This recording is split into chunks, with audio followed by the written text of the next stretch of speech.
नमस्कार। आज हम एक बहुत ही दिलचस्प सफर पर निकलने वाले हैं। एक ऐसा सफर जो हमें बताएगा कि हमारी पृथ्वी कैसे नाचती है और उसके इसी नाच से कैसे बनते हैं हमारे दिन, रात और बदलते हुए मौसम। चलिए, इस सफर की शुरुआत एक थोड़े से ड्रामा के साथ करते हैं। बस एक पल के लिए सोचिए, क्या हो अगर हमारी पृथ्वी, हमारा ये ग्रह अचानक घूमना बंद कर दे? जवाब काफी भयानक है ना? पृथ्वी का एक हिस्सा हमेशा के लिए सूरज के सामने होता, जहां लगातार झुलसा देने वाली गर्मी पड़ती, और दूसरा हिस्सा वो हमेशा के लिए अंधेरे और जमा देने वाली ठंड में डूब जाता। ऐसी खतरनाक हालत में जिंदगी का तो सवाल ही पैदा नहीं होता। तो शुक्र है कि ऐसा होता नहीं है, और ये सब मुमकिन होता है हमारी पृथ्वी की दो खास गतियों की वजह से। आप इन्हें पृथ्वी के दो तरह के डांस भी कह सकते हैं, और यही दो डांस हमारे ग्रह पर जीवन की पूरी लय तय करते हैं। ठीक है, तो ये दो गतियां हैं, घूर्णन और परिक्रमण। घूर्णन का मतलब है पृथ्वी का अपनी ही जगह पर, अपनी धुरी पर घूमना, बिल्कुल एक लट्टू की तरह। और परिक्रमण, इसका मतलब है पृथ्वी का सूरज के चारों ओर एक तय रास्ते पर चक्कर लगाना। तो चलिए, सबसे पहले पहली गति यानी घूर्णन को पकड़ते हैं और देखते हैं कि ये हमारे जीवन की सबसे बुनियादी चीज यानी दिन और रात कैसे बनाती है। देखिए, पृथ्वी तो गोल है, तो एक समय में सूरज की रोशनी इसके सिर्फ आधे हिस्से पर ही पड़ सकती है। अब वो एक काल्पनिक घेरा जो रोशनी वाले यानी दिन वाले हिस्से को अंधेरे यानी रात वाले हिस्से से अलग करता है, उसी को प्रदीप्ति वृत्त कहते हैं। जैसे जैसे पृथ्वी घूमती है, हम सब इस वृत्त को पार करते हैं, दिन से रात में और फिर रात से दिन में। और पृथ्वी को अपनी धुरी पर ये एक पूरा चक्कर लगाने में करीब करीब 24 घंटे लगते हैं, और इसी समय को तो हम एक पृथ्वी दिवस या सीधा सीधा एक दिन कहते हैं। ये है पृथ्वी की रोज की कहानी। और जानते हैं सबसे कमाल की बात क्या है? ये कोई नई खोज नहीं है। हमारे महान प्राचीन भारतीय खगोल शास्त्री आर्यभट्ट ने तो सदियों पहले ही ये बता दिया था कि पृथ्वी गोल है और अपनी धुरी पर घूमती है। अच्छा, तो दिन और रात का हिसाब तो समझ आ गया। अब रोज की कहानी से आगे बढ़कर पृथ्वी की साल भर की लंबी यात्रा पर चलते हैं। यहाँ हम दूसरी गति यानी परिक्रमण को समझेंगे, और साथ ही एक और बहुत जरूरी चीज को भी, पृथ्वी का झुकाव।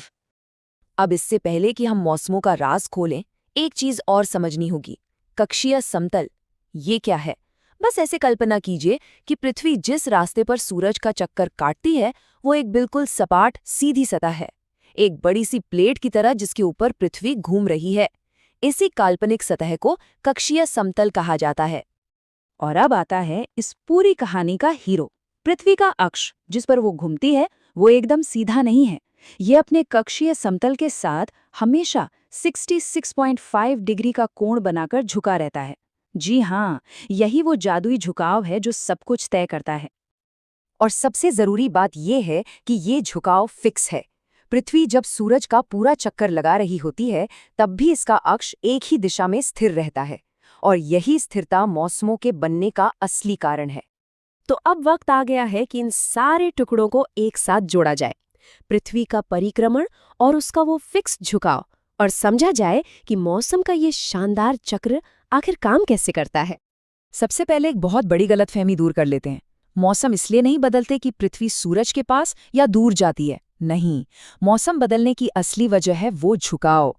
पृथ्वी का जो हिस्सा सूरज की तरफ झुका होता है, वहां सूरज की किरणें सीधी पड़ती हैं और ज्यादा गर्मी होती है। बस यही है सारा खेल। अब ये स्लाइड पूरी कहानी को एकदम साफ कर देगी। देखिए, 21 जून को उत्तरी गोलार्ध सूरज की तरफ सबसे ज्यादा झुका होता है। नतीजा, यहाँ गर्मी और साल का सबसे लंबा दिन। इसे उत्तर अयानांत कहते हैं। अब ठीक इसके उल्टा 22 दिसंबर को दक्षिणी गोलार्ध सूरज की ओर झुका होता है, तो वहां गर्मी का मौसम होता है और उत्तरी गोलार्ध में सर्दी और साल की सबसे छोटी रात। और 21 मार्च और 23 सितंबर को, इन दो तारीखों पर पृथ्वी का झुकाव न इधर होता है न उधर। इसलिए इन दोनों दिनों में पूरी पृथ्वी पर दिन और रात लगभग बराबर होते हैं। इन्हें विषुव कहा जाता है। इसको और मजेदार तरीके से समझना है तो ये देखिए, जब हमारे यहाँ उत्तरी गोलार्ध में 22 दिसंबर को कड़ाके की ठंड होती है, तब दक्षिणी गोलार्ध में जैसे ऑस्ट्रेलिया में सूरज सीधा चमक रहा होता है और इसीलिए वहां क्रिसमस का त्योहार गर्मियों में मनाया जाता है ना मजेदार? ठीक है, तो दिन रात समझ लिए, मौसम भी समझ लिए। अब इस पूरी कहानी का आखिरी हिस्सा कि इन सब गतियों से हमारा कैलेंडर, हमारा एक साल कैसे बनता है। असल में पृथ्वी को सूरज का एक पूरा चक्कर लगाने में ठीक 365 दिन नहीं लगते, इसमें लगते हैं 365 और 1/4 दिन। अब ये जो 1/4 दिन यानी लगभग 6 घंटे हैं, ये हमारे कैलेंडर में थोड़ी सी गड़बड़ पैदा कर देते हैं।